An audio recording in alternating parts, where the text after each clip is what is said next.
Good evening, everyone. Hello, Janet. I didn't even see you sneak in. Welcome to the virtual July board work session for the town of Upper Marlboro. It is Tuesday, July 27th, 2021, and the start time is 7:01. Okay, may I have a roll call, please? President Penoyer, Present. Commissioner Franklin, Here. Commissioner Duckett, Here. Town Administrator Carl Snyder, Here. Police Chief Burse, Public Works Superintendent Darnell Bond, Finance HR William Morgan, Town Clerk John Hodson here. Okay, please stand for the pledge.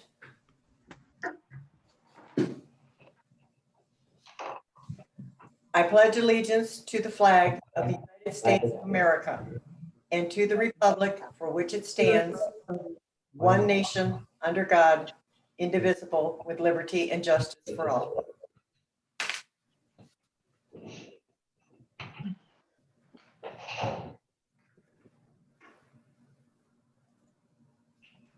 Okay, the first item of business is the Marlboro Town HOA MOU update. This is a board discussion.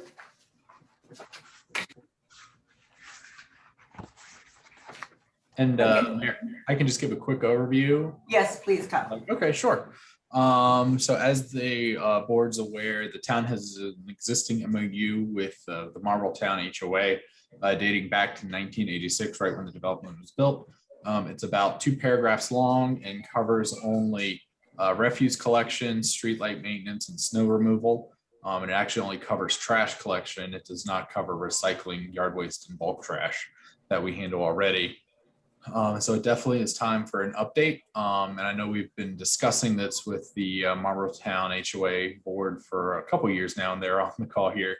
And just one thing to note is, and just preliminary talks with the town attorney, he said it shouldn't be an MOU, it should be an agreement style, just because the HOA is a private entity versus a government organization. So it's the same thing, it's just a name.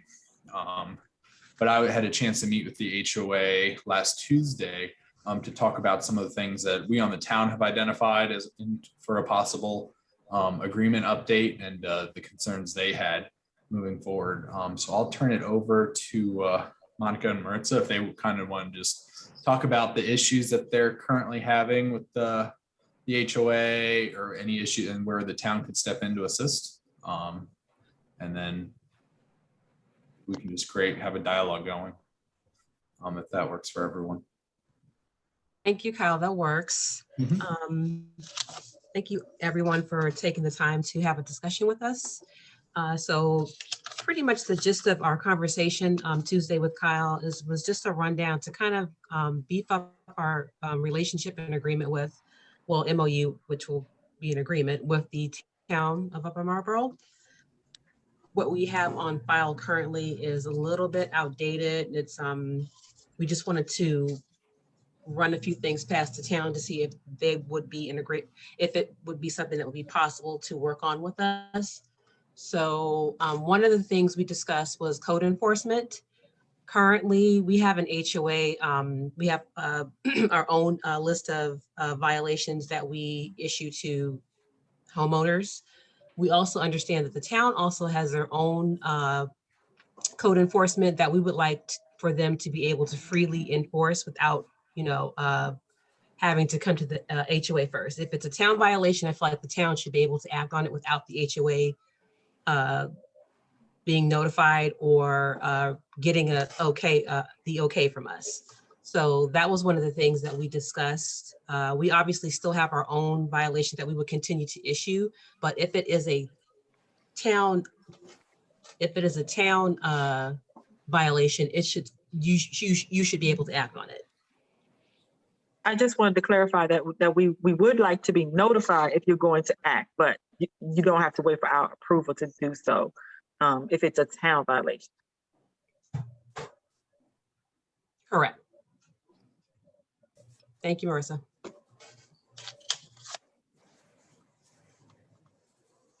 And also there's some violations that the HOA has that obviously the town doesn't, like, I don't know, paint color or some like property standards that are a bit Right. stricter, obviously, that the town wouldn't touch. And one thing the town really wouldn't have to deal with in there is the like high grass and weeds and whatnot, because the HOA maintains all the grass. Is that correct? That's correct. We maintain the, anything that's not fenced in, we maintain it.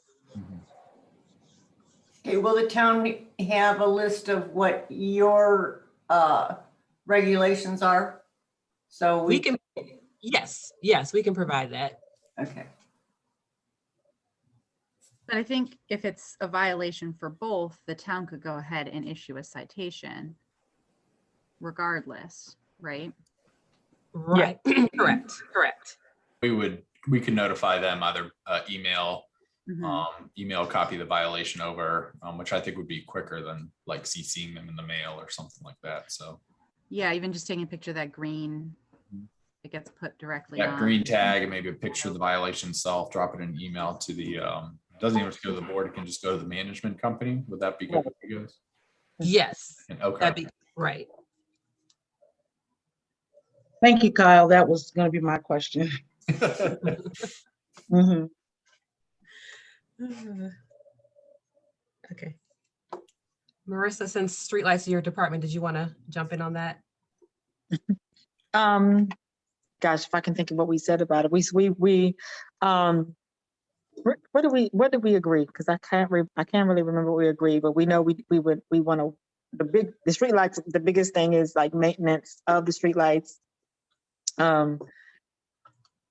That we would like the town to help to take over in terms of electricity, and then also helping us write grants for more lighting in the neighborhood, because we do have lots of dark areas. Yeah, we talked about having the, because some of the streetlights are on like private HOA property, the agreement allowing the town, or first turning, because right now the town only pays for electricity of the streetlights. We don't cover the maintenance of it, which is interesting. I hadn't really seen that before. Normally, if we pay for the electricity, Sure. either us or Pepco maintains it, not a private entity. Right, So turning the streetlights over to the town, and there'd be some sort of right of way entry agreement so that we could enter and do maintenance for them on the HOA property. And what else do we mention? The HOA having a say in, like, if we upgrade the streetlights, just making sure the HOA has a voice, making sure we're not putting super bright lights or like super industrial lights, something that they can agree with or what they're looking forward to. And we also discussed after, maybe once the town took over the street light part, got it maintained, because I think the HOA is having some issues with the underground wiring. Is that yes, correct? Okay. Mhm. So the town could enter, fix the wiring and whatnot, just so it's safe for a third of the town residents to have streetlights, possibly extend, as we're doing underground work, extend these streetlights out. And then we could work with the state energy administration to upgrade them to LEDs, or kind of blend that cost of the project in. But obviously to have LEDs, we have to have working streetlights first with electricity. I think that's about what we covered. We also talked about possibly supplementing some areas with like solar streetlights as well, solar powered streetlights and whatnot. If it's not cost effective to put them to run a wire or something, or if it gets plenty of sunlight in that area, we could possibly look into some solar options as well, and see if that works. So could we set the agreement so that, we're gonna take on that, but new installations would need to be approved by the board? Like the HOA board, because we could also be like, say, the town's like, okay, these are the 3 light options that we have. And the HOA is like, oh, we want these kind of fancy ones. We can say, okay, here's the price differential. You will do the fancy ones if you pay the price differential. That lets the HOA have some control to some extent. Yeah, that's kind of what we discussed. yeah, that's exactly what we discussed. Oh, Correct. all right. Yeah, so- So yes, that is exactly what we discussed when we talked with Kyle. Okay.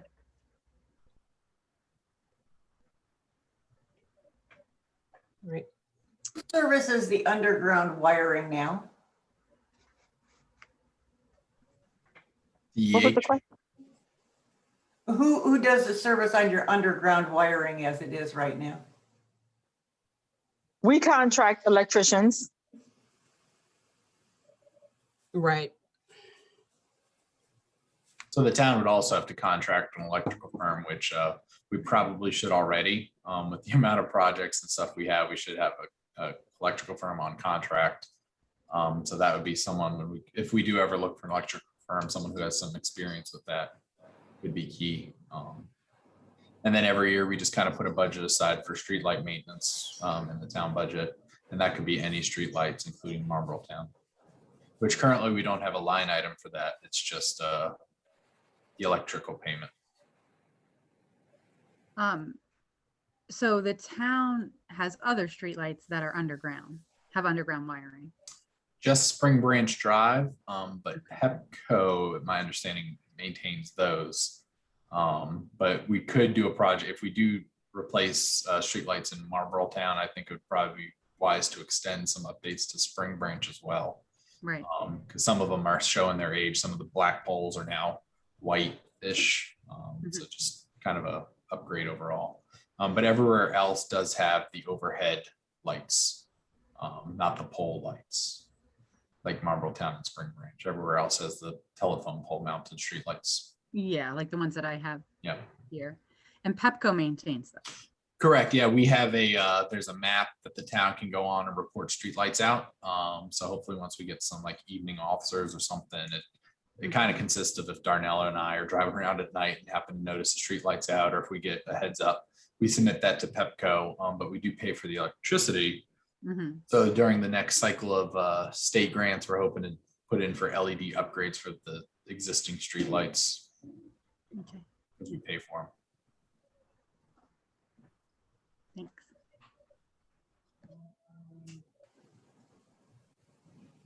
Okay.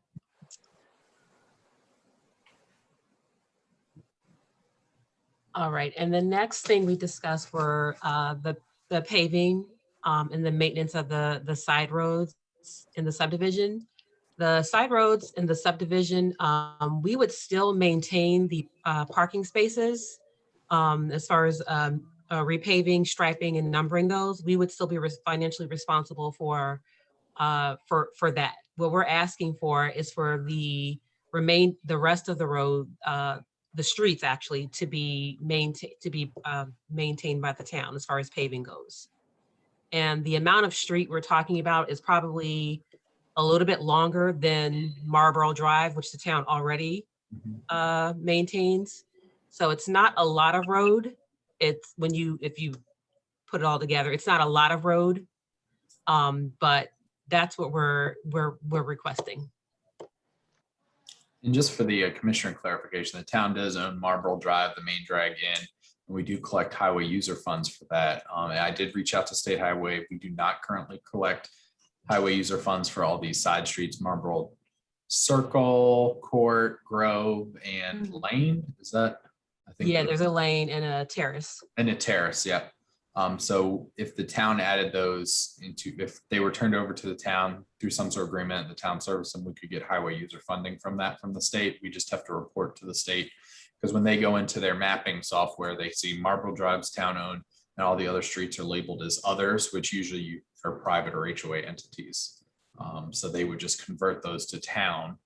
And then one of the thought processes of having the parking spaces remain under the HOA's jurisdiction, just so that it doesn't appear we're paving people's parking lots. And then also it kind of allows, the town doesn't have to enforce parking in the parking spots. The HOA can continue to use their tow company to do that. Obviously, if a car is stranded in the middle of the travel lane, we could tow it. Our town police would take action if anything was in the travel lane. And that would also allow possibly the town to help the HOA get grant funding for how to pave those side parking spots.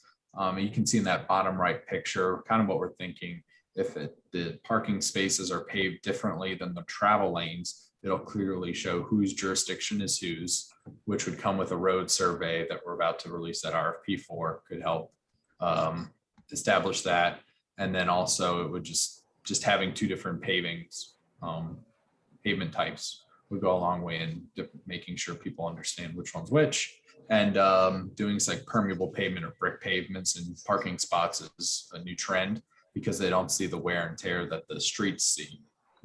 So it's a good spot to do some water runoff retention, and there's a lot of green grants for that. So that's kind of what we were thinking about, so that you'd see the town could put down new asphalt, and then the HOA with some grants could possibly resurface maybe some of the parking spots and just phase it in over time.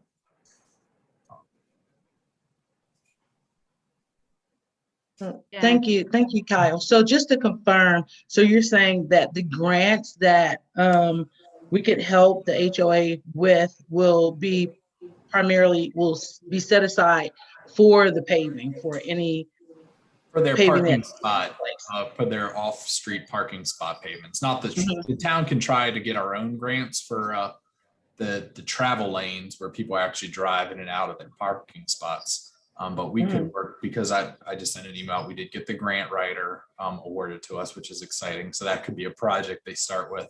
And then also them as a private entity, there's more incentives and rebates actually through some of these programs versus a government agency. So it could be more beneficial that it stays in private hands just for those grant applications. Plus their close proximity to the schoolhouse pond would be a plus as well, helping protect that waterway.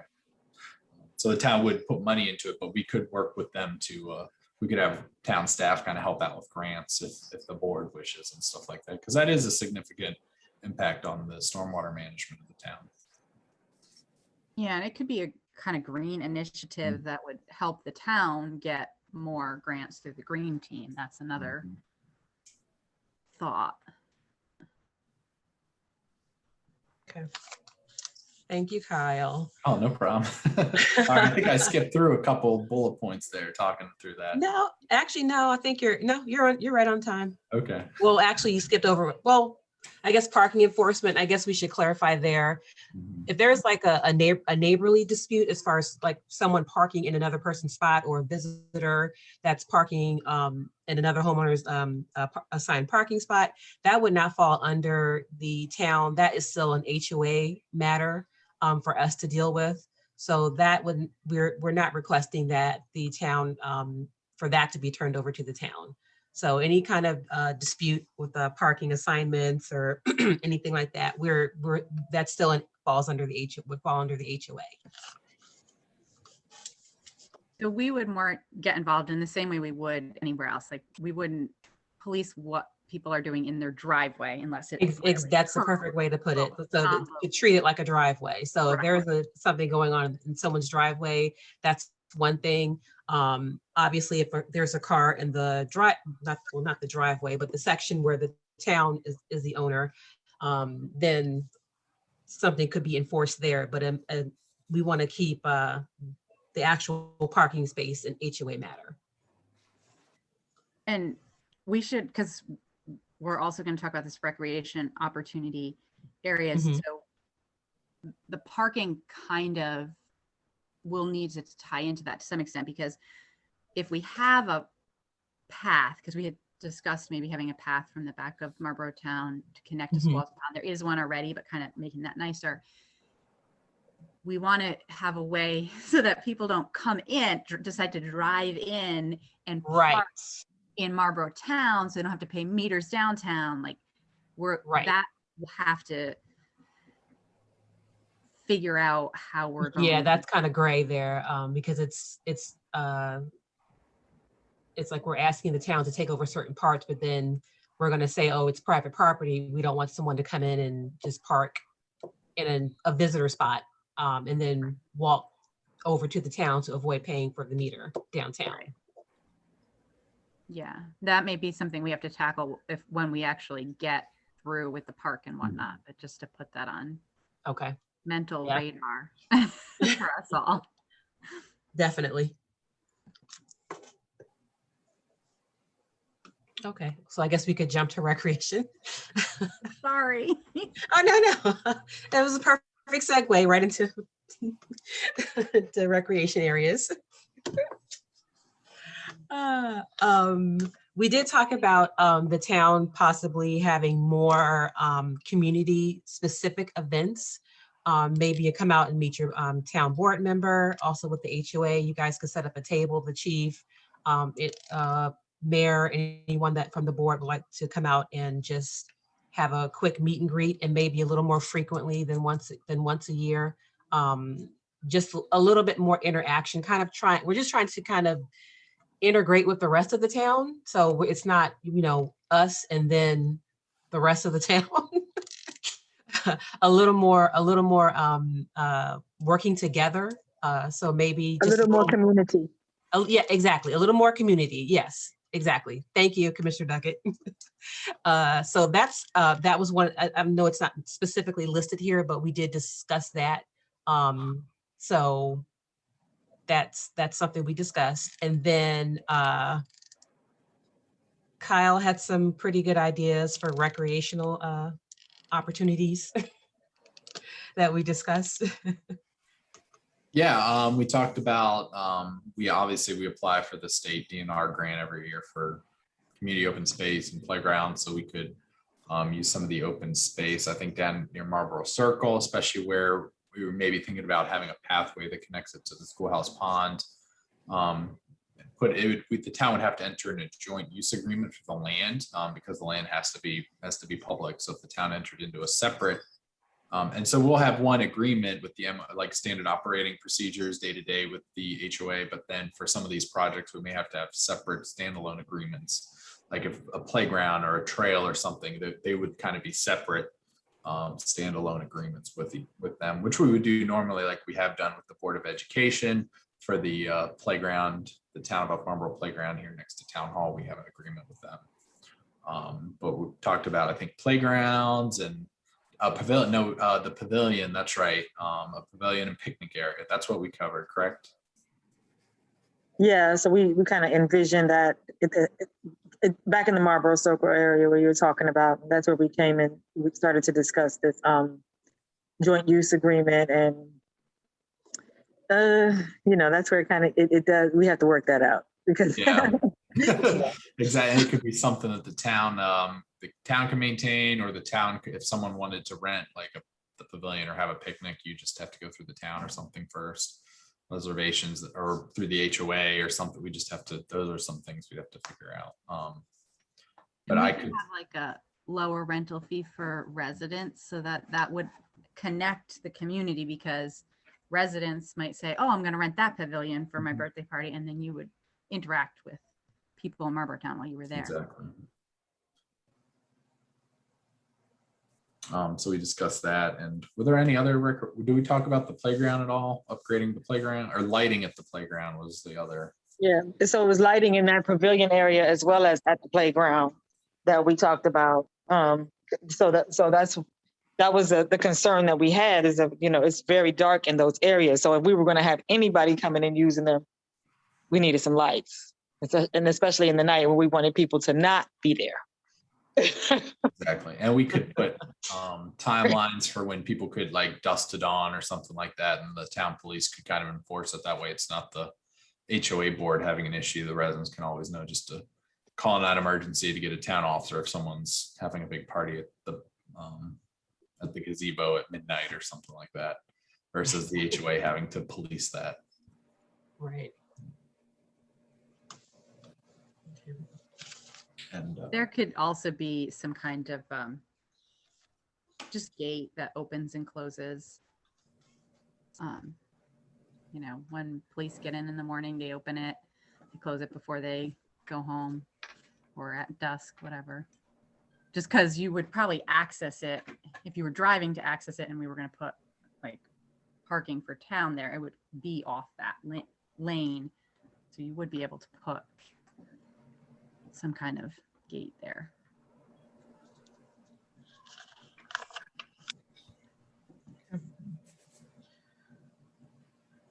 And I guess that goes right into the paved walkway to Schoolhouse Pond. That Yeah. we were, that would be nice to not have to drive around the corner. Literally right around, like across the pond, like we're right across the pond. So it would be nice to just walk over there to the restaurants and the coffee shop, right out of the, walk out your door and then walk across, take the pathway straight to the to Main Street. And That's appealing. yes, because That's the very HOA appealing. because the HOA does own a strip of land that comes up to the Schoolhouse Pond property right next to where the pathway is there in the back. And it is recently cleared out more than it was before, I'm guessing, after they came in with the pond project. I think it got opened up probably a bit more. So now it's kind of almost begging for a actual asphalt pathway to connect from the sidewalks in Marlboro Circle to the path at the Schoolhouse Pond. And there's a lot of grants opportunities for pedestrian and trails, especially connecting existing pedestrian networks. So here we're connecting the sidewalks in Marlboro Town that connect to 725 and everywhere else to the Schoolhouse Pond as a, I guess, a fourth entrance into it, because you can access Old Mill Road from there. There's a branch off there to Old Mill Road, and it drops you in downtown. And then hopefully we're hoping to have some of these other trails connect into the Schoolhouse Pond as well. So there's a lot of opportunities for that. And I have already talked to Park and Planning, and they mentioned that they kind of like that idea of a possible connector trail there, because it's nothing that really would affect them at all, except just tying in right at their trailhead. And there was some discussion about flooding in the back there along the back of the Schoolhouse Pond. So what the town could do if we could possibly put a boardwalk up to the Park and Planning property and put a sign that says begin town maintenance or something, and kind of hopefully prompt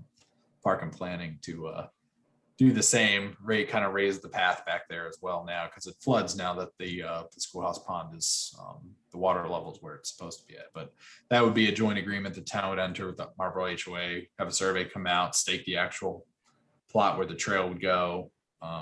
We'd apply for the grants to install it with some solar lighting, like the stuff that dims and brightens as you walk past, and it's solar powered. And then we'd maintain it and clear it and stuff like that. I think, is that about it? Did I miss anything, Monica? Nope, that was Okay. pretty much it. Yep. And that could be actually something we move on a bit quicker than some of these other areas as well, because there's a lot of priority funding for trails going on right now. I saw. Okay. Well, thank you very much, Kyle, for speaking with us Tuesday. And we also appreciate the board for listening to us today. Yeah, thanks, guys. Thank I thank you for bringing this all to our attention as well. I think we need to get some of it a little clearly defined and in writing, so we have something to actually look at, because I got a bunch of notes right now. And then we can either, we can move forward with, I don't see a lot of it being a problem. And some of the, I was just gonna ask, is that Kevin that drafts that, or how? yeah, we'll start. We can, we'll see if staff can start putting some stuff together, some samples to kind of save on attorney fees. But that would be something that Attorney Best could take on. But then some of it, like the roadway stuff, would probably come after we do our road survey. That's going to be included in the road survey RFP. That's going to be like an extra thing that they kind of the town gives some estimates on paving of those segments of roadways, and do a survey of those roadways as well. So we know exactly how much roadway we're taking on and approximate cost for repaving it and whatnot. So we can start building into a road replacement program along So there. Their roads are gonna go into the survey for the RFP. Yeah, they're gonna be, they're like the last project in the survey, but yeah, they will get done. We're gonna be asking the survey to go through and survey these roads. Obviously, we'll get the permission from the HOA before we release it. Because it would just be surveyors looking at the conditions of the roads and measuring them, so that we have a good understanding. We can start planning for road replacements, which the town doesn't really have a road replacement schedule at all. It's kind of just ad hoc. Even though Marlboro Drive was one of the more recent roadways paved back in 2013, but that doesn't mean that it's completely perfectly in shape. You always have to go in and make repairs. So that's gonna, so kind of between, we can start drafting some of the language of what we talked about, look at some other examples of agreements with HOAs, and then we'll, once we get the road survey back, that'll kind of be the last piece moving forward.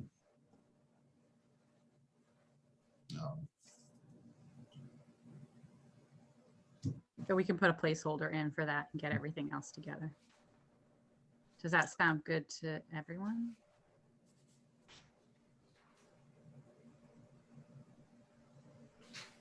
I guess so. And just the timeline, I'm expecting we could probably get some drafts back in front of to the HOA and to the board by September, October timeframe. Okay. Would be when we kind of revisit it, or at least it pops up in an email and we can make a determination when to bring it back to a work session.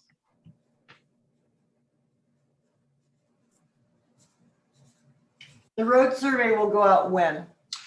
We're going to discuss it at the August work session, and it'll get approved for release at the September town meeting. And we're going to give them, I think, 45 days to get back to us, just because it's kind of a bit more comprehensive for them if they want to drive out here and check. Or we may just limit to 30 days if we have some firms already in mind. So probably we'll be awarding the contract in November and get some stuff ready for the budget, upcoming FY22 budget, start some road improvement projects.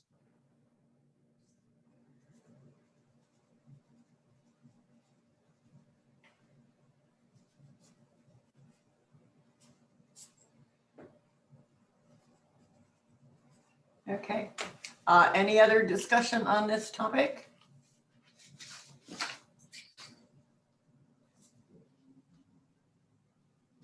Hearing none, we will go forward as we discussed, getting a timeline and putting some things in writing and drafting some potential legislation. Okay, the next on the agenda is the draft annexation resolution, phase 2 and 3. This is a board discussion. Kyle, I think you have a little update on that for us. Correct. Yeah. So there is a little hiccup in the time. Well, it's not a hiccup yet in the timeline. I'll find out here next week. But the survey firm got back to me last week on Thursday advising that I'm honestly not surprised, but they've come into some questionable areas when they went to survey. It was not as straightforward as they thought, because Upper Marlboro is just that old and goofy when it comes to land records. So they're working through a couple things. They think they can still have the survey done so that we can introduce it at the August town meeting to keep us on track. But in the meantime, I asked the town attorney to go ahead and draft up the resolution. So all we have to do before the town meeting is copy and paste the new meets and bounds survey in. So we're not waiting for that whole process to go through. So at least we're kind of ahead of the ball. But they did say they should be able to get it to us the week before the town meeting. So that's where we stand on that. I think I covered everything, but we can answer any questions from if the commissioners had had time to go. And yep, here's a map of where we're going for. My question was, why are all those blanks there? But you just answered it.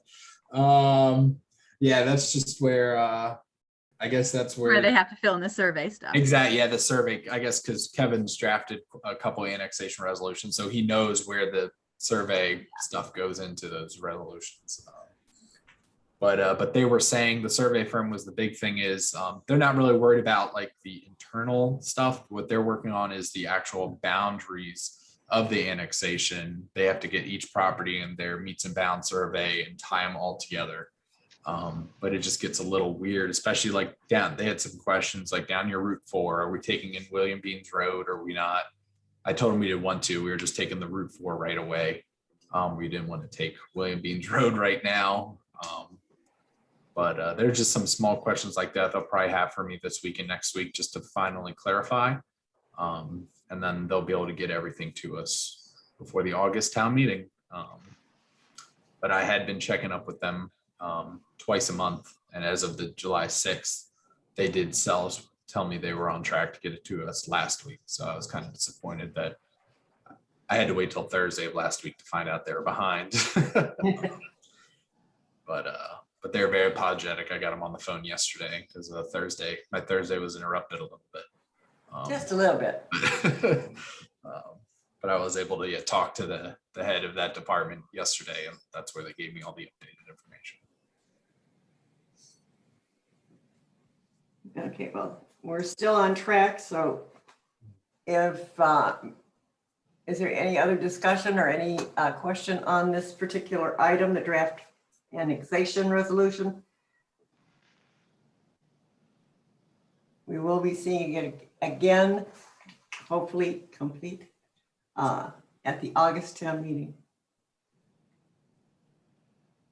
Okay, hearing none, we will go on to item 3, which is the draft charter amendment resolution, 02/2021.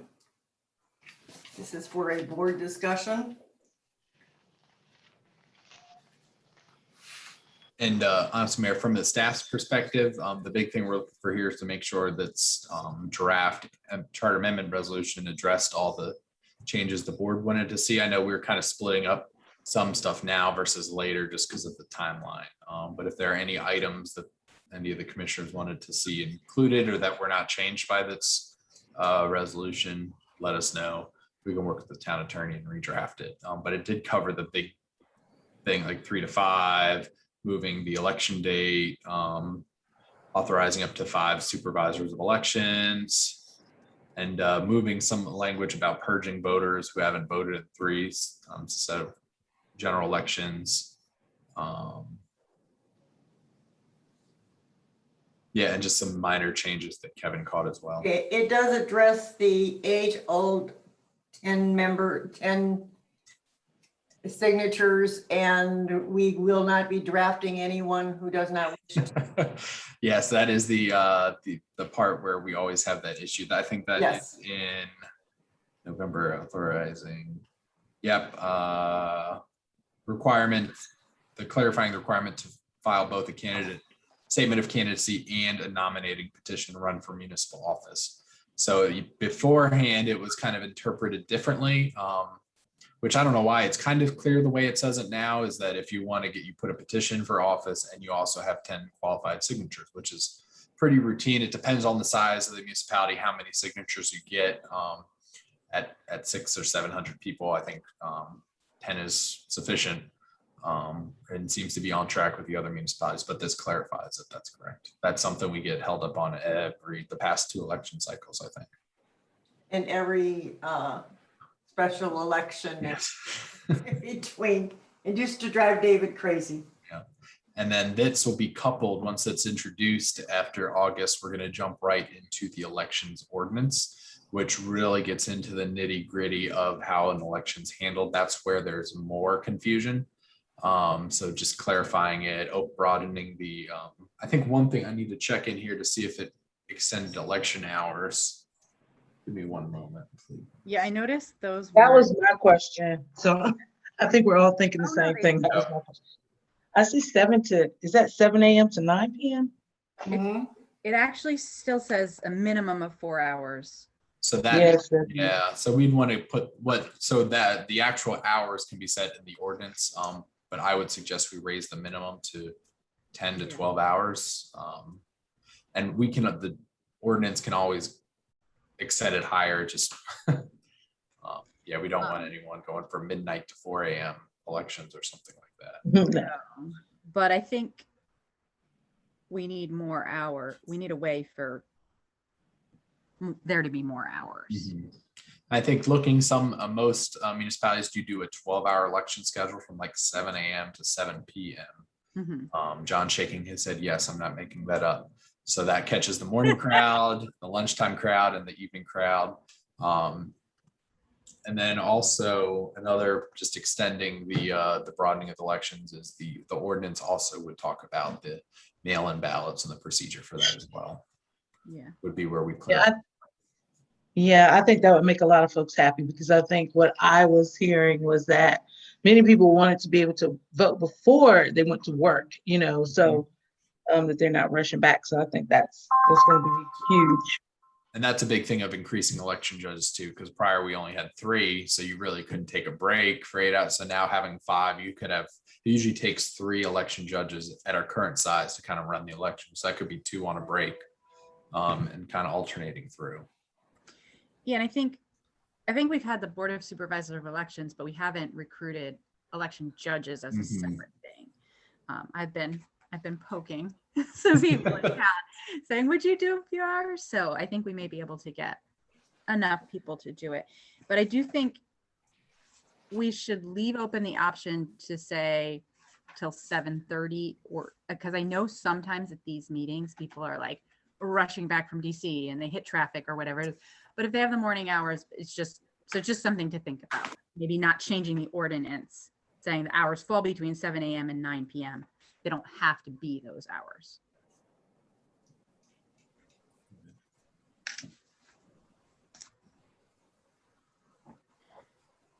And I had another question, which was, so there's a, like when the changeover happens, and I marked up my old copy and not this copy. But it said like the first Monday at 8 o'clock, the new commissioners get sworn in. And I didn't, is that like just always in the charter, there's a date and time set?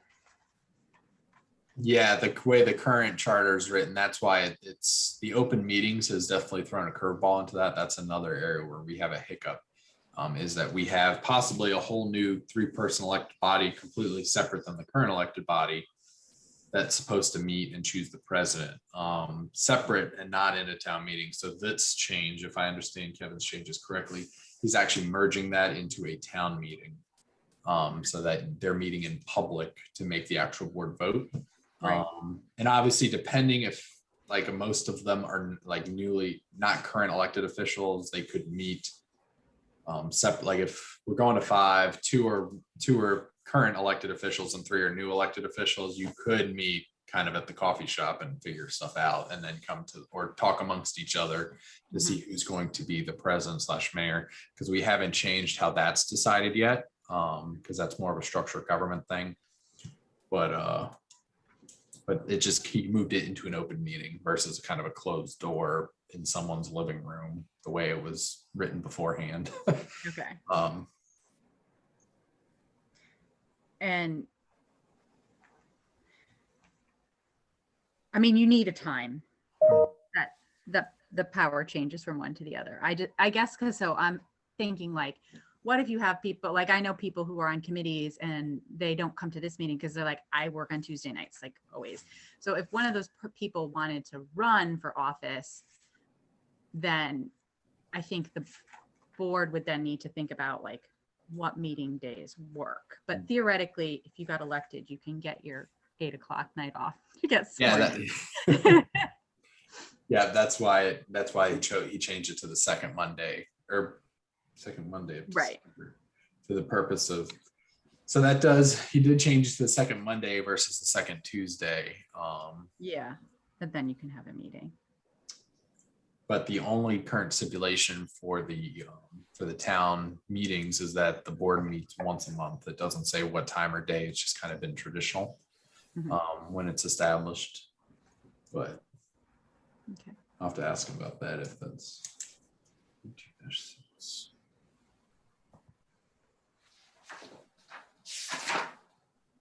And then we can talk more about this at the meeting. What can we tell everyone when we're having Yeah, hearings? okay, we'll have a public forum on this. Actually, we will have 2. One on Saturday, August 7th from 11 a.m. People can come in person to the town hall. We will set up outside with some distancing, social distancing. And then again, on August 10th, which is our normal town meeting, but we will start at 6 o'clock and have a forum should anybody have any questions, still have any questions that could not make the Saturday meeting. But we felt the Saturday and the Tuesday would give everybody who needed or wanted an opportunity to voice their opinion. And it will also be online. You can always contact town hall. I don't see an end time there for either of the meetings. What, is this an hour to hour and a half? Just in case Saturday all someone day wants to know. is. No, Well, yeah. well, the okay. Saturday one, it will Yeah, depend on who's there. And as far as the Tuesday's at 6 o'clock, and we will discuss it. And the town hall meeting starts at 7. Should we say we'll be there till at least 1 on Saturday? That way. they Yeah, have- I think it needs to specify a time because, I mean, it's just 11 o'clock there. At least people that intend or can't make it there at 11, then they know that we're still there at least an hour later, 2 hours later. Okay, Not we can 3 make hours it from later. 11 to 1. Okay, That would be sufficient. thank you. Yeah, we don't want to keep it too open because it's technically a public meeting that we'd have to keep the record open for. But I think 11 a.m. to 1 p.m. should work. And then we'll clarify Tuesday, 6 p.m. to 7 p.m. And we'll put a little note that says, it says it there, virtual prior to the regular town meeting. So we're It's prior to the regular town meeting when the regular town meeting starts at 7.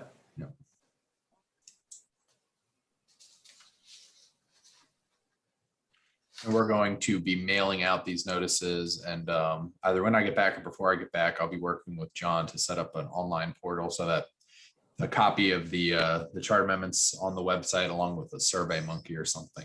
If someone wants to submit commentary online, we can do that as well. We will be giving everyone every opportunity to voice their opinion on this charter resolution. Charter amendments are not always, should not be taken lightly. They've been in place for a long time, doesn't always mean they're right, but it's not something that, we should be taking lightly. So, are there any questions or concerns at this point? Again, we have two days. Now, the next one up is the town attorney RFP. This is Kevin Best has been our attorney for Since 2008, when Steve Sonic took over. 2008, okay.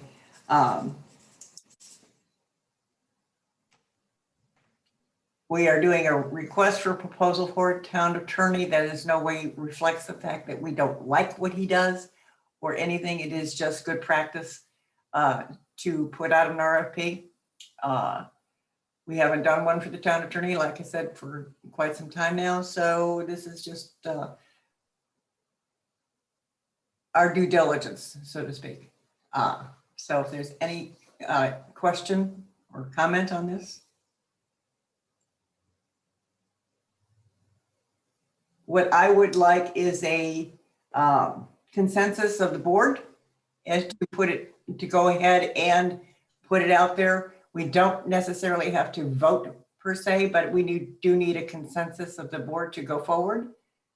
Yeah, I think we need to do this. It's the Yes. response governing thing. Okay, so the board, Right. you're yes, and Janice? Yes, I agree.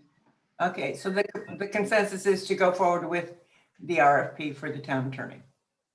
And the timeline is they have till the September 17th to submit, which will allow us to discuss it at the September board work session and award a new contract as early as the October town meeting.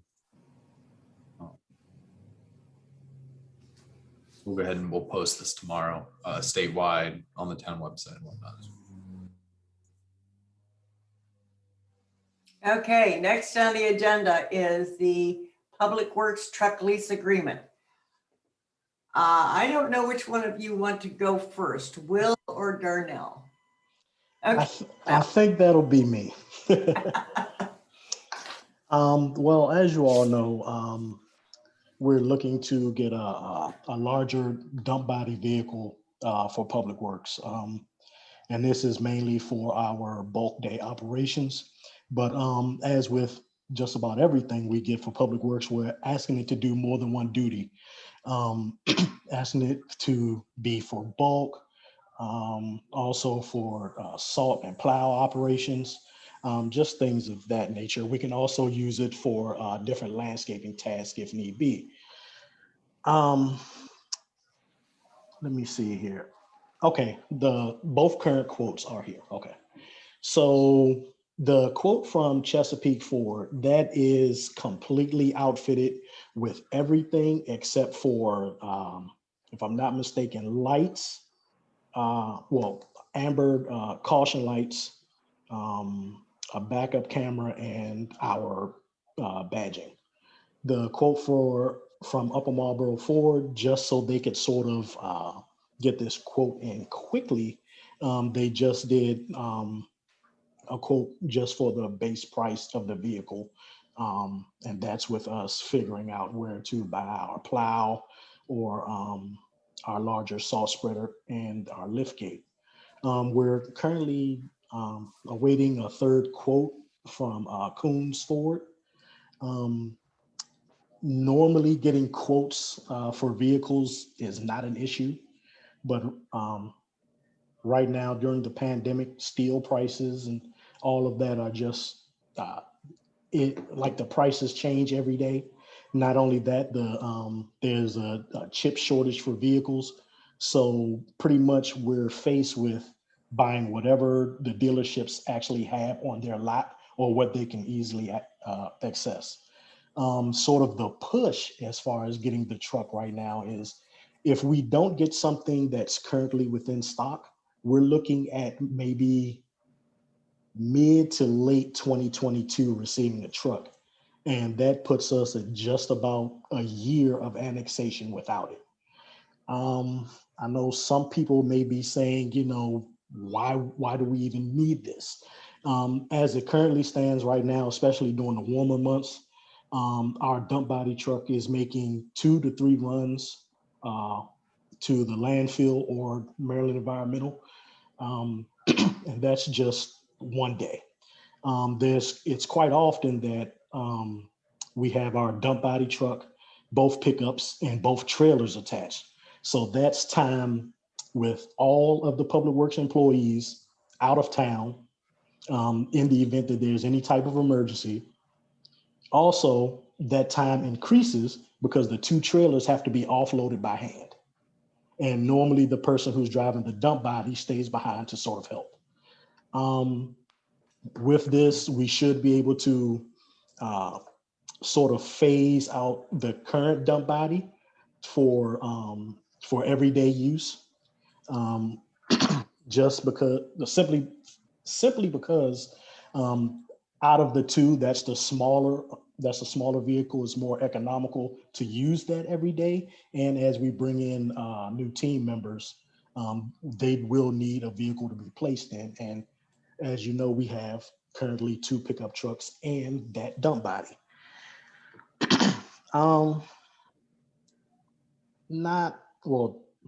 Let's see. I mean, I could go on and on about why this is needed, but with the current footprint, we're making 2 to 3 trips. That's pretty much the main thing. And anything we add to that is just going to astronomically, we will literally be burning a whole day running back and forth to the dumps. There's also a lot of wear and tear on you guys as bodies, and we don't need to be doing that.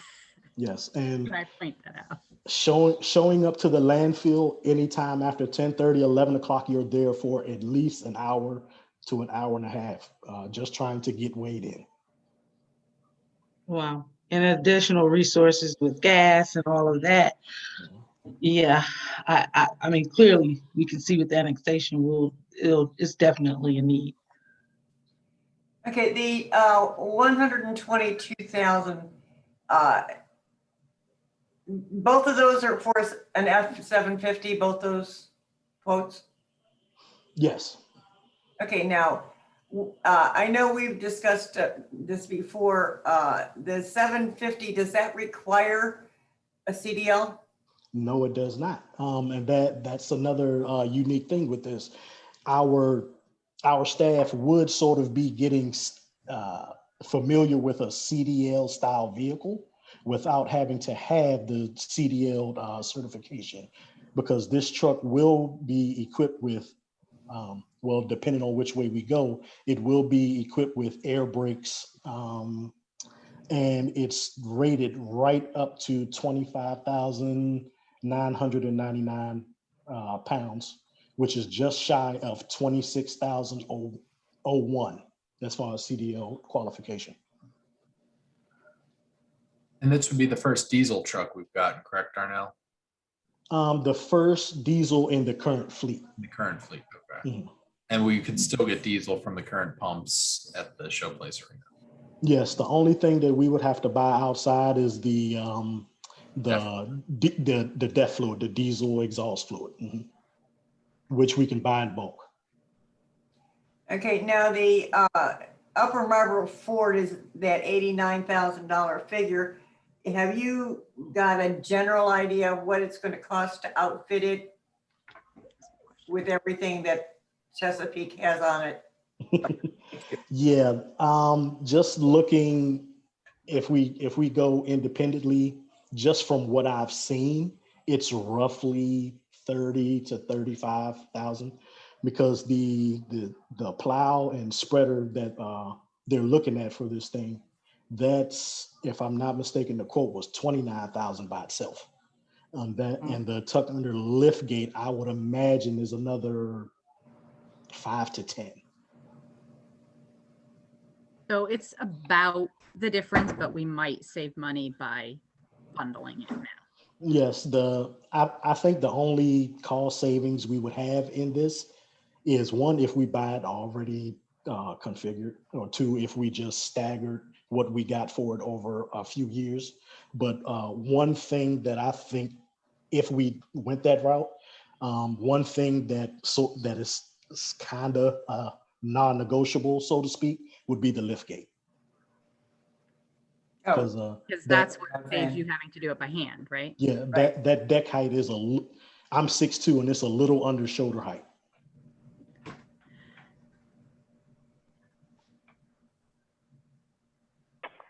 So if I can just add, I won't speak much on it. We talked about the financing in a few of our meetings prior to tonight, and the town budgeted $20,000 for in fiscal year 2022 for the purchase of this type of truck. As we all can see with the quotes that came in as far as to lease it. So we did get one quote from a vendor that we used previously for some fleet upgrades, tax exempt leasing. And initially we put the quote out there for $90,000. And with the quote came back as with a 3.61 interest rate, the semi-annual payment will be $15,961.75, which bring an annual payment of $31,922.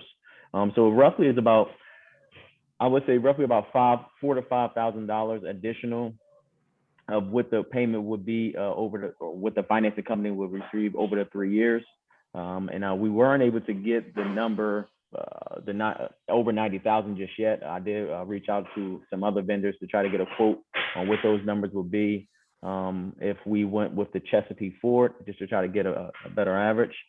The town has budgeted $20,000 though. So what we would try to do to find that difference of roughly $11,000 or $12,000 just for that cushion. Actually, I apologize, probably about $15,000 because we need to get the outfitting as well. And we'll try to look at some of the ARPA monies, the ARP or the American Rescue Plan monies. Look at the percentage of what the lift gate is for that truck and how it can reduce the amounts of touches that's going back and forth with the Public Works Department and those individuals touching the bulk trash and whatnot. And hopefully we can come up with a percentage of that and deduct that and use those expenses for the American Rescue Plan money. So we have a few angles that we'll try to go after as far as to decrease that gap, since we only budgeted $20,000. But I do think that it's still something that's attainable to do as far as purchasing a truck via leasing.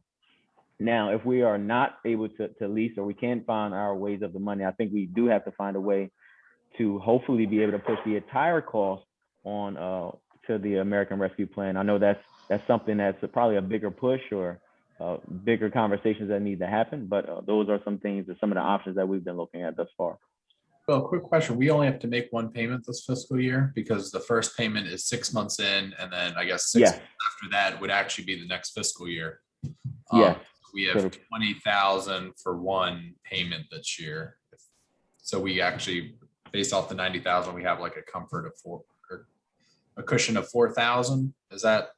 Right, 4,000, and but that will mean obviously we'll probably hit that mark with the outfitting costs.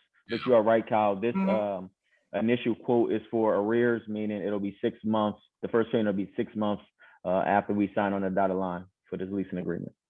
Oh, sorry, it's not a leasing agreement. Their company is called Tax Exempt Leasing.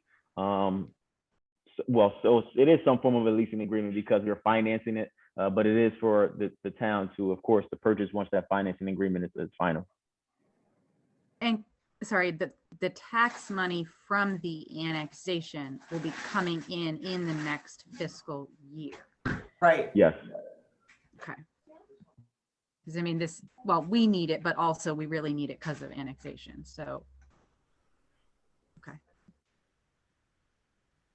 And just for the board's heads up, so if we do find a figure we want to move forward with, the board's actually going to pass a resolution, possibly at the August town meeting or the September, depending how quickly we can get everything lined up. But the resolution is authorizing the lease agreement or the agreement with the leasing company or non-owned leasing. We don't have to go to a particular, the board itself doesn't have to choose the particular dealership where it's coming from. You're just choosing the amount of money and authorizing the lease to move forward. So it's, I just wanted to make sure you guys didn't think that you had to clarify. You're pretty much given a set amount of funds to the town staff and trying to make the best of it. Obviously, you know which dealership we choose from, but the resolution to purchase it is authorizing the lease agreement. So this year we would be within our budget, and then next year we would need to budget like 30,000 or 35,000 for it. Is that accurate? Okay. Yeah. Can we go to a 4-year lease? Is that flexible as well, Will? Just spread it out a bit more. And Yep. then okay. Yeah. And we could budget to pay it down quicker. Mhm. Especially They start their leases at 2 years, but I think I asked for 3 just for obviously just to get the quote, and I think we did our public safety leasing agreement for 4. So I just thought of something in the middle, but they do offer anywhere between 2 and up to 7 years. Of course, I don't think we'll go that far, but those are just the options that they provide. I would like to see the 4-year lease agreement. Okay. Yeah, that might help us get that lift gate, in there. And just get an idea of, where we're going to be. Because I think a 4-year is probably a lot more doable.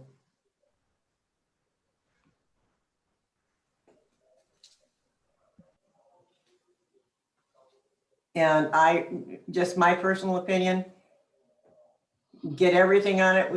The Chesapeake Ford 122, yeah, it sounds like a big number, but I don't like piecemealing things on things. If it all comes factory installed, just the way we want it, I agree. big difference. Yeah, and if we can do a 4-year, then we can still get that Yeah. price down, and we're going to save a little. Well, we're paying the interest, but we'll still save a little on the equipment. Right. Yeah. That's, just my thought, but see if you can get us some numbers on that. Now down here at the bottom, I did not forget there's a little dump trailer. We budgeted $10,000 for the purchase of a dump trailer in FY21.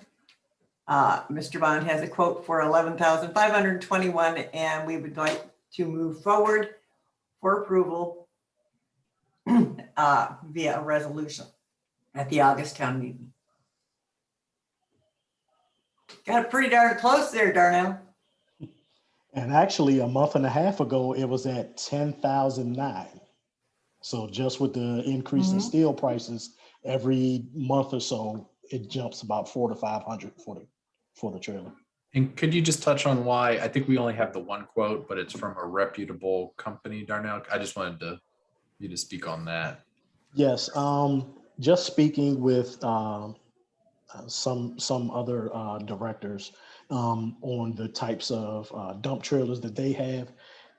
One thing seemed to be the consensus. They all recommended a trailer by Short Track. It was pretty much explained to me as the Cadillac of dump trailers. The other quotes, and we have two other quotes. One is from it's not the Hitchman anymore. I forget the name, but the other one is from pretty much Trick Trucks of Waldorf, and they don't even carry that trailer. But the price was, it was a 12-foot trailer, and it was 14,000, something like that. The other quote came in at around 13,400. This trailer was larger and came recommended by the other directors, and the original quote was somewhere around 10,009. As I just stated, this quote has gone up probably a little close to $550 in the past month and a half since the last quote. So pretty much the price for just this one quote is in here simply because it's the best bang for our dollar. And that is my leading recommendation. But you do have other quotes. I apologize. Yes. It's the cheapest and it's better, so obviously that makes sense. Yes. And this, we're not leasing, this is paying cash. This is paying it outright. Okay. Okay, any more questions for the Public Works Department? Or Mr. Morgan regarding the lease agreements? I just have next steps. You'll definitely be seeing a resolution for the dump trailer, and then we'll be seeing some updates from Mr. Vaughn and Mr. Morgan about some leasing options and possibly a resolution authorizing a lease purchase for the August town meeting as well. If not, we'll talk about it again at the August work session. Okay, moving on, residential recycling bin purchase. I apologize. We're spending a lot of money. But Yeah, it's you're all, a spending spree here, boy. it's all for good things. Well, Yes, it is. Yep. So just a quick background. FY22 town operating budget approved $25,000 for the purchase of new recycling bins in all residential properties within the town limits. The town, to my knowledge and just doing some digging, has never purchased new recycling bins ever.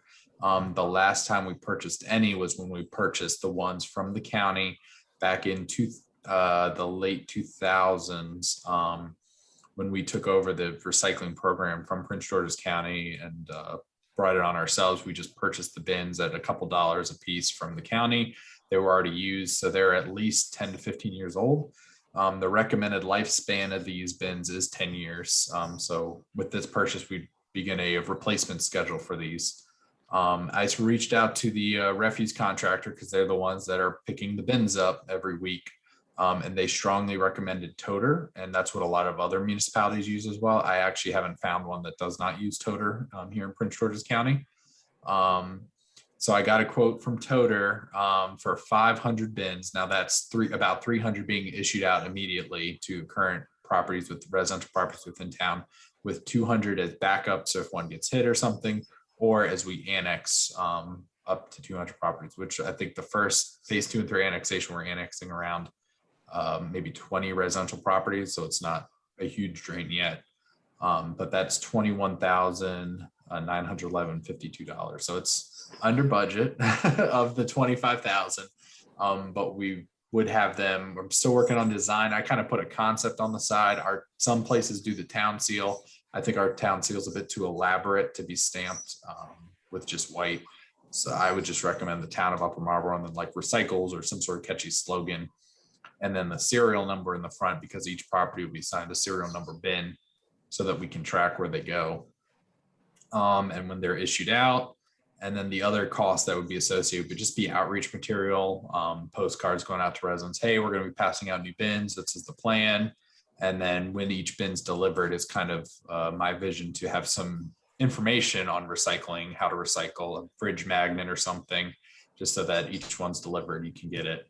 And the other option is what to do with the old bins. I know Darnell's been looking into that, how to handle that, or residents could keep their old bins if they put enough recycling out at a time, they can put 2 bins out. But I will open it up to any questions. Yeah, so my husband, my, constituent over here was like, can we keep our bin? Can we buy it or something? So I think, and Darylyn is saying she wants to use hers as a trash bin. So, even though ours is broken, it's still, the toters really do last. But some residents probably would like us to take them away. Yeah, I think Marlboro Town is what pops up to mind, because they don't have the storage for multiple bins. But yeah, but that could be a choice, that if you want us to get rid of your bins, put it at the curb and we'll take it. If not, we're just going to get a new bin delivered. Is kind of how it's been done before. Should we keep any ones that are in like a certain number of ones that are in good shape if we wind up needing backups, and then like eliminate a portion? Darnell, is Darnell still here? Yes, I believe if we're going to have close to 200 as far as replacements, minus the 25 residential properties that we're annexing. I'm not sure what the additional phases of annexation look like, but I would imagine we would be able to get by with those 200 based off of we may receive 2 to 3 calls per month for a replacement. Yeah, and you're spending a lot on those. Yes. Yeah, how long have we not had replacement bins, Darnell? Have we ever had them since you've been down there? No. So just so the board knows and the public, every time a bin that the town purchased back in 2008 or whatnot is replaced, poor Darnell has to go to Home Depot and purchase one at retail price that's They're like generic.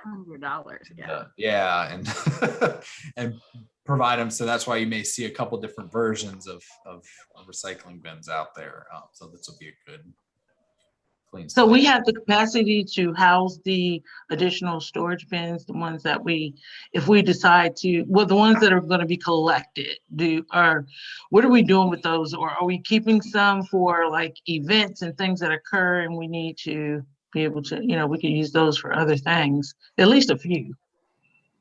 Yeah, I do believe some of the better ones we can use and deploy for events, but other than that, we don't really have anywhere to store Right. that number. Yeah.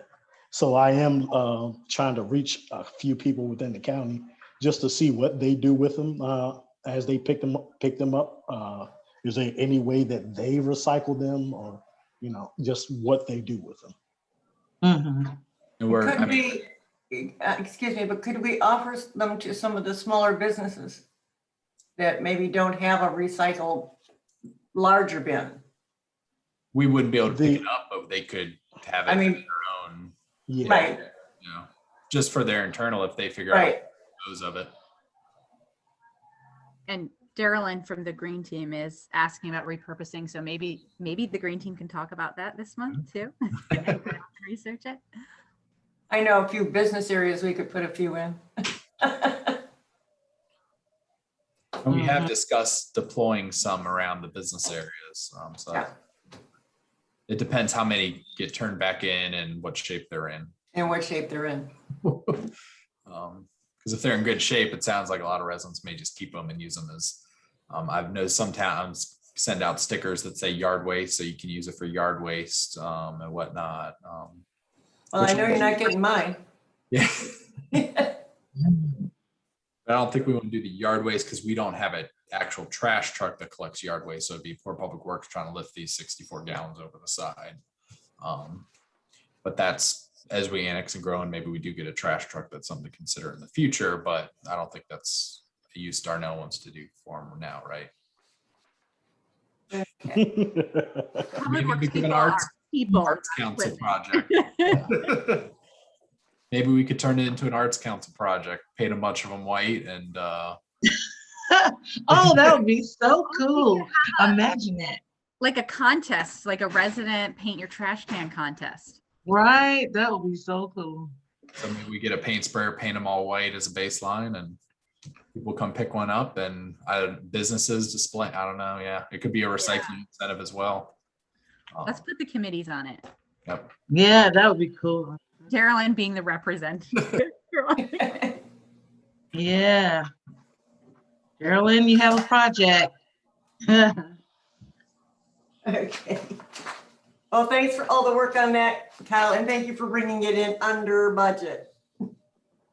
I gotta check, the quote's kind of old, but it should, hopefully it didn't get too much over. It can balance out the dump trailer. Yeah. Okay. Next item is town committee bylaws.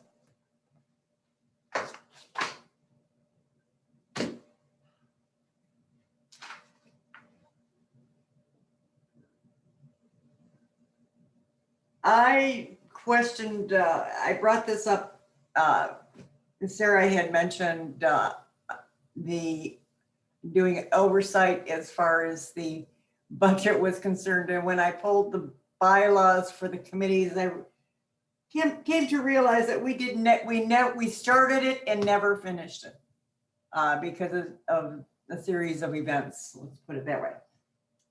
So we only have established bylaws approved and resolutions approved for one committee out of all of them. And that would be the historical committee. So we need to go forward with these. We have the drafts, which is what we provided, of CERT in the events committee, I believe.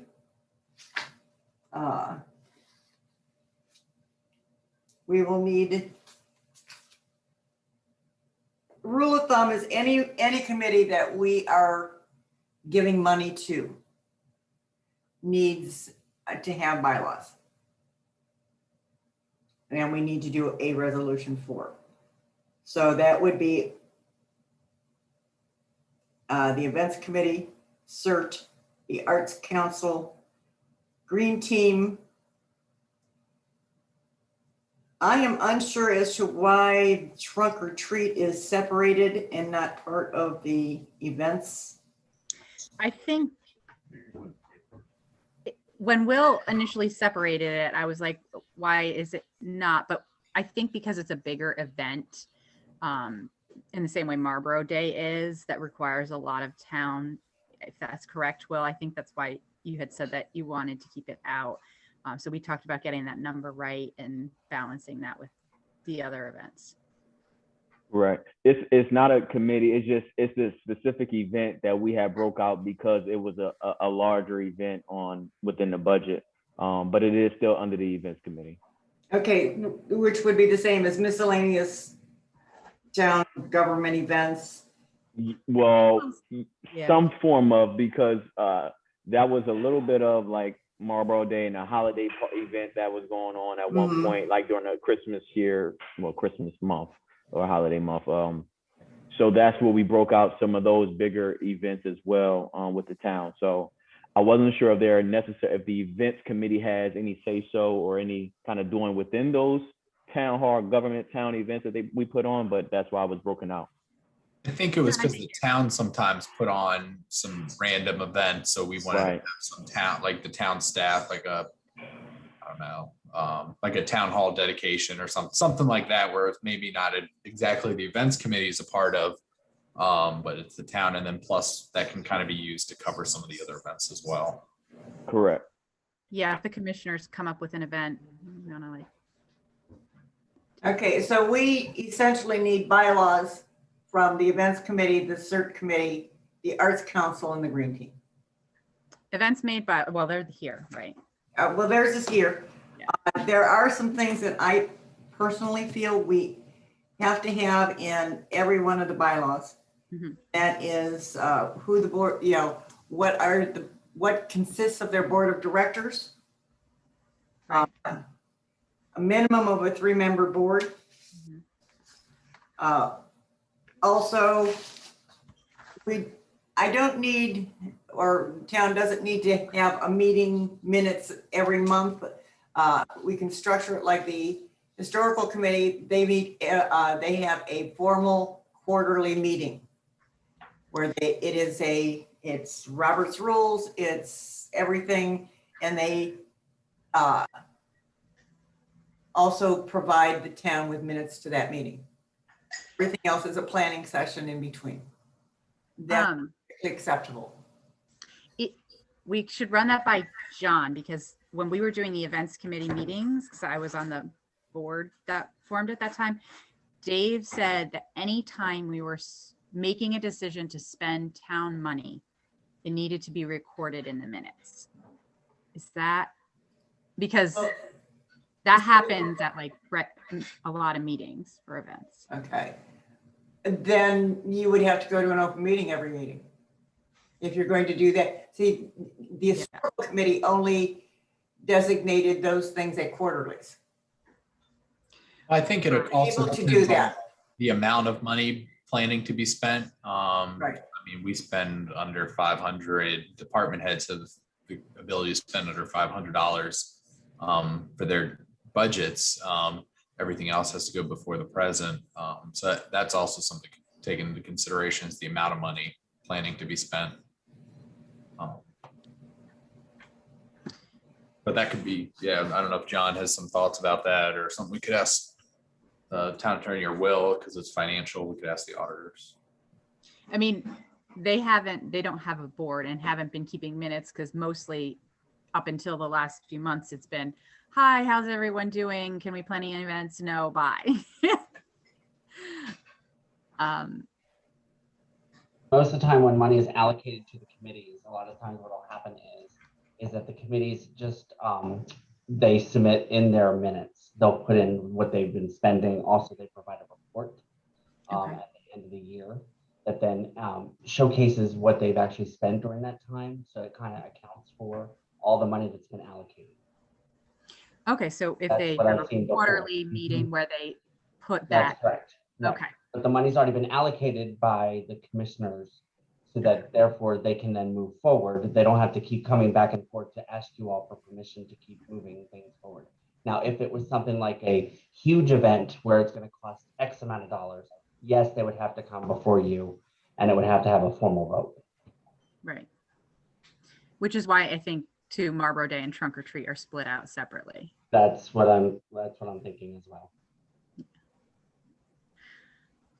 Okay, I just want to make sure everyone's doing the right good governance thing. So thank you. Yeah, because the good thing about it is that once these bylaws all get approved, Mhm. it then with the liaisons with the staff can then work with the committees to make sure that the everything is documented so that we can actually have it on the website, so we can actually showcase and be transparent about what all the committees are actually doing. It's very helpful. It's a very helpful tool. So it's going to be great once it's all in place. And so it's possible events might want to change that since they have the option to. Yeah, at this point in time, like I said, if you could, we ask that everyone take a look at what the historical committee bylaws are, because those seem to work very well. Nothing has been changed on those from day one, and we haven't had any issues. I know that Patty mentioned having trouble recruiting 7 people. So maybe Well, we don't need where we necessarily. got 7 is a mystery to me. That's an awful lot for a board. Yeah. They have been able to maintain that over the years, but we need a set number, and it needs to all be done the same way with each committee. And I think that answers Darylyn's question, so the committees can kind of copy each other's bylines and then make any necessary adjustments. Because probably Green Team and Arts might need something in there with grants. I don't know. But. So we're all friends here, so we can just share them. Yeah, well, that's, yeah, that was the idea with everybody. If we keep them as closely related as possible, chances are we're not going to run into any problems because we haven't with the historical committee and they've been trying to, Yeah, and this was from, I'll 2013. tell you that people are gonna cry, because the process of doing this was, you know, everything at that time, it was not fun. no, I know. I know. But we're gonna make it easier for you, Darylyn. My suggestion was to just do one large document where everything that's the same is at the top, like a summary and what each committee does, and then put the arts council specifics and then the green team specifics and the events team specific, so that it's one thing. But it sounds like Linda's saying that each committee needs a separate one. Yes. Okay. I think because then we'd have to reauthorize all the committees every time we added a new one. And that could lead to problems if you had a future board who was like, oh, I want to change this, then every committee suddenly is having their bylaws changed. And we also do a resolution for each committee. Okay, that's helpful.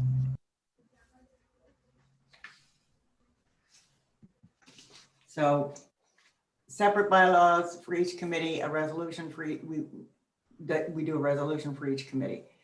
Now, going forward, as we get new committees, or if unfortunately something disbands, we contain it to one thing at a time.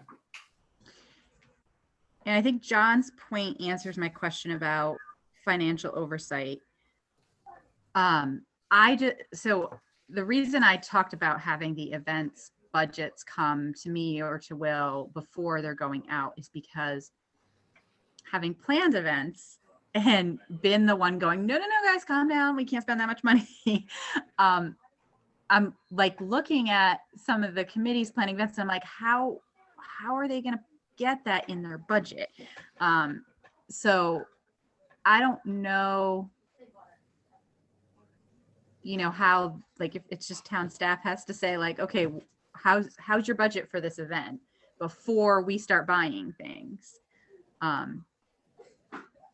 Because, we've got new committees who maybe we don't want them going over budget, right? And having an event out there and then having this issue. What some John municipalities has a thought, but he's muted. do. Yeah. Oh yeah. I'll let John go first. I was gonna say, that's why you have the liaisons with the committees, because then Right. those people can then go to Kyle and then ask, and he can then say yay or nay. Ultimately, or, and he can make those decisions, and that's usually, what can happen to make sure that people don't go over budget. To make sure that we're staying within the parameters that you all have specified that they have to stay within. And that's how there's the oversight right there. And then you wouldn't have to worry about that problem. Okay. And a part of what we were doing, maybe in 2019, I think we might have fell off a little bit in 2020 just because we knew that there wasn't much going on. But in the monthly treasurer's report, we always broke out the committees so that they can know, and or the public can know where they stood as far as what they were using either the monies on, what type of events, and or how much, of course, was being spent. So obviously that's something that we can start to do again as more events for each committee starts to go on for this new fiscal year. Okay, I'm sorry, I have a question. So I'm on the Arts Council and we're doing an event right now. And so this year, we more than likely will hopefully make budget, but is there a way for us to, and I'm not sure if this is a different meeting, but is there a way for us to plan for the upcoming year where we can request more funds based off of what's going on this year? Yeah, I think each committee should normally, before the budget season. In March of every year, they're supposed to submit a proposed budget. Okay, so I'll request to add that to our agenda. And we'll just Yeah, add a special. Oh, sorry. That would be in like March, right? That we would want. I believe it's March. Right. February, March, and we'd put it in a special, like how we broke out the extra budget work sessions. We'd have one for the committees, and it probably would be an evening special one just because of the committee schedules. But that way each committee can come up. They can either have a couple PowerPoint slides or just discuss what they want to do for the upcoming year. And the board can say, yep, or can we cut this back a bit or try and find some other funds? And that way, once the budget's approved as well, the committee knows what the amount they have and kind of how they wanted it broken down and can go from there. They shouldn't go over budget if they know, but we can add that as a special budget meeting with committees like we did for public safety and public works and general government. Yeah, because that is part of the bylaws and the historical committee in Article 6 is by March 30th, they submit a proposed budget for the next fiscal year. Yeah, and I think that wound up being tricky with events because they're also planning Marlboro Day, but maybe they can just do theirs early. However, I think I am going to have to help events continue to do that. And Darylyn, too, if your committees want like the spreadsheets that I used for when I was the treasurer of events, so that you have a base and like an idea of what we spent on things, I can send those over to you. Okay, one of the things that John mentioned, and I think is a very good idea, is the an town administrative liaison with each committee. Right now, I think Kyle goes to more committee meetings than anyone on earth. And we can't keep, he's got a new baby. He doesn't need to go to a meeting almost every night. So what we'd like to do is assign a town liaison to each committee. I think that makes a lot of sense. Okay. I would like Kyle to keep one committee, and that would be the events committee. That makes sense too, Kyle. Yeah.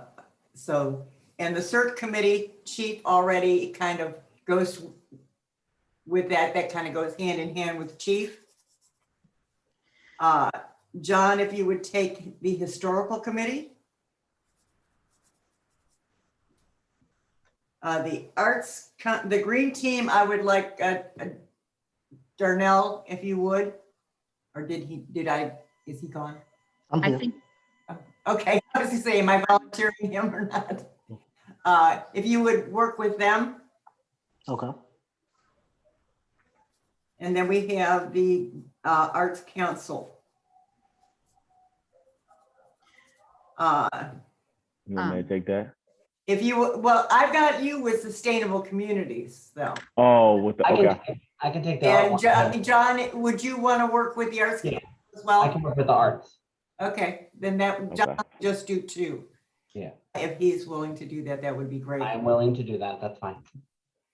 Okay, and like then maybe as we add staff, we can right. If we revisit like a part-time events coordinator or something. I know Kyle wants the green team. And Okay, I that's could come to John's. any meetings to help out, so. But that alleviates a lot of things from Kyle. And then if you have any issues, you know, they're all department heads.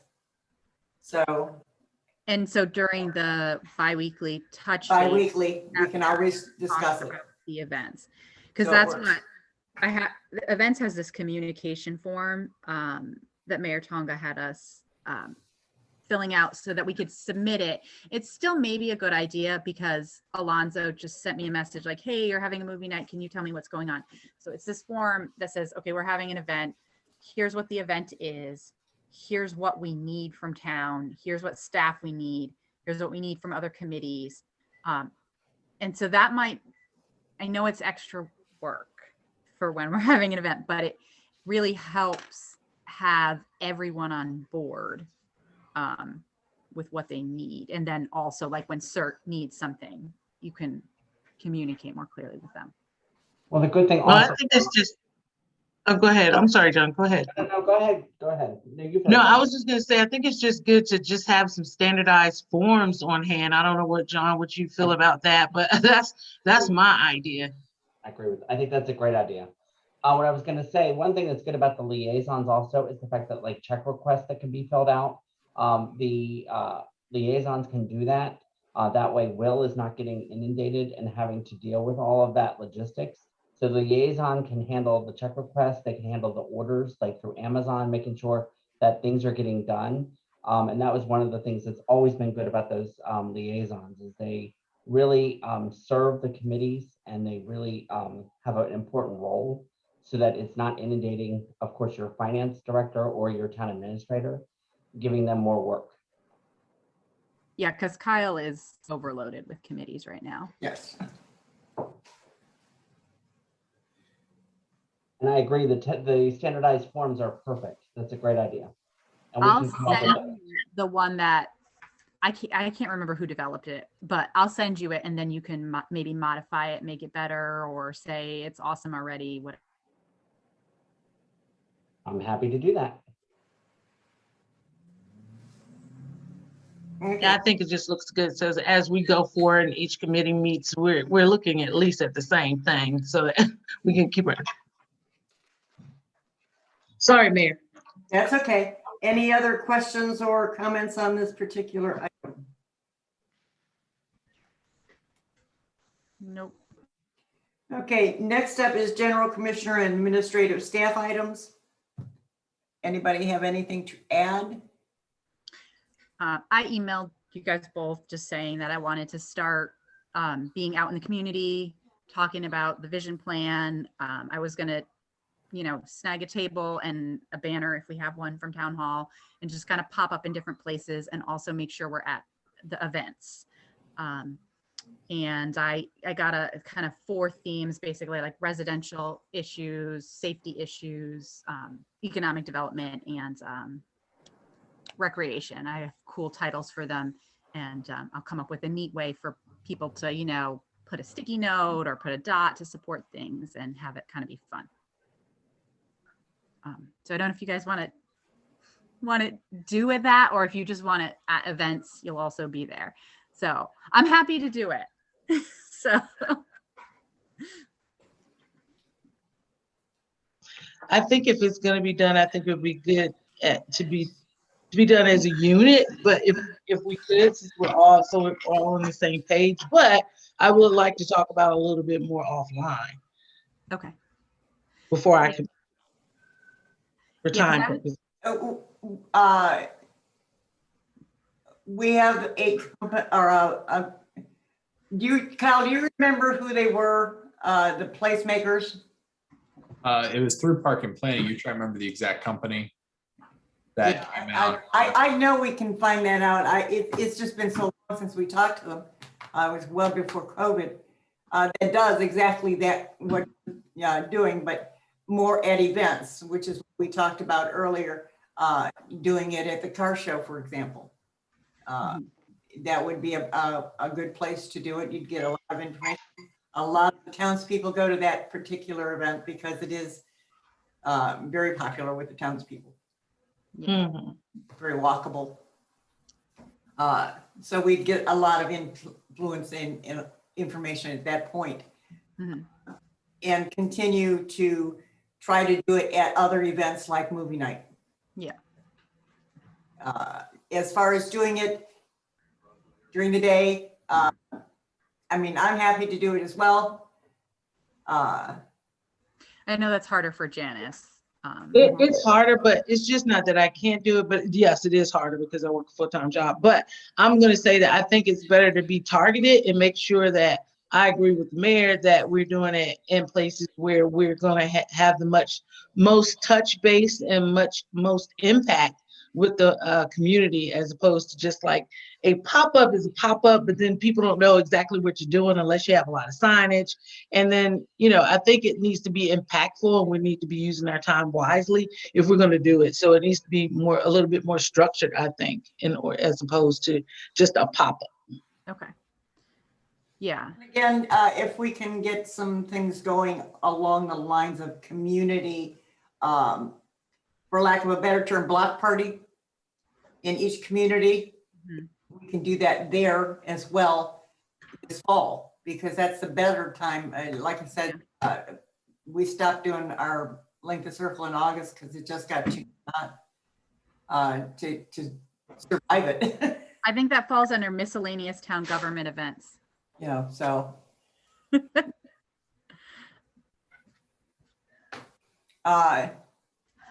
Okay, so we can, that's administrative, so we can talk more offline about it, Yeah. right? Mhm. Now, landscaping proposals, Kyle. Yes, so I'm working with Darnell. We're meeting with some landscaping firms. We have in the budget to landscape the common memorial. You remember we did some of the tree work. Mhm.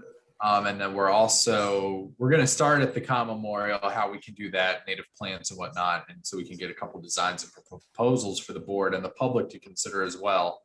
But first we're trying to line up some firms to get some designs. And we're also thinking about maybe other areas within the town that we could work to get landscaped and actually put in place that Public Works can just maintain. So that way they're not, poor Darnell's not trying to design everything. We have a firm that's coming in and kind of helping with the planning and the planting and just tells Public Works, all right, you got to water them twice a week or something like that. And so that's going to also be part of the overall, I see Darrell Lynn's thing, the overall beautification grant that we're working with Prince George's County, the $100,000, because some of that landscaping can go into planters downtown and signage and whatnot. And then we also have to think about it once we annex moving or creating new welcome to Upper Marlboro signs as well and putting them places that usually have some sort of landscaping. So that's just beginning of that. I just want to give the commissioners a heads up and the public that we're kind of working through that. And then also, like I mentioned, the circuit rider grant, we got notification last week that we were approved with the town of Morningside. I'm just waiting on the official grant documents from the state, so we have a better timeline when that's coming in and what the next steps are. But that's really exciting that we got that. Well, that gives us a lot more to work with as far as going out and going after grants. There's a lot of grants out there. We've been hesitant only because it's time consuming. Now we have a person that can devote that time. It is a lot of reporting and stuff that. Yes, that is huge. Yeah, and when you're talking about the landscaping, maybe when we get closer, we can talk about the idea of having each committee have like a sign they adopt and kind of, so like the green teams, one might have, I don't know, a painted rain barrel and a lot of landscaping, and Arts Council could have a cool, mural. Historics could be, very like old timey, whatever they want to do. But that would be a kind of unique Upper Marlboro thing. Approach, yeah. Rather than, having the bushes that say our name like everyone else. Yeah, the standard look. Yeah, absolutely. Because we did just budget, I think it's 6,000, so I don't think it'll get us much farther than Con, but it's definitely a good start to kind of jump from there to the other areas for landscaping. So yeah, just for future. Yeah. Take them time to design it, each committee. Yeah, we do have to, in the next couple months, we will have to start thinking about signs though. Probably, and we'll probably bring it back up in September, October, to start discussions on the new welcome signs, the plans, where they should go and whatnot as well. And that'll come some of the survey for this, where we can put it in right away and how much space we'll have for each location. And then we can go out, measure, take pictures and start brainstorming. Okay, I have on my agenda, added agenda item. It's at the end of my agenda, Oh yeah, that is there. and I don't know what that is. Let's discuss. Let's not. It is 8:45. Let's discuss the added agenda item being closing the meeting. Yes, do I have a motion to adjourn? I motion we adjourn. Have a second? Second. All in favor? Aye. Aye. Okay, thank you, everyone. I think we did very good, and I think we got a lot accomplished and a lot discussed. Thank you again, and hopefully we'll see you all at the town meeting. And at least at one of the public hearings for Thank you. the charter amendment. Bye, everyone. Thank you. Good night. Good Night. evening. Safe evening. Good night, everyone.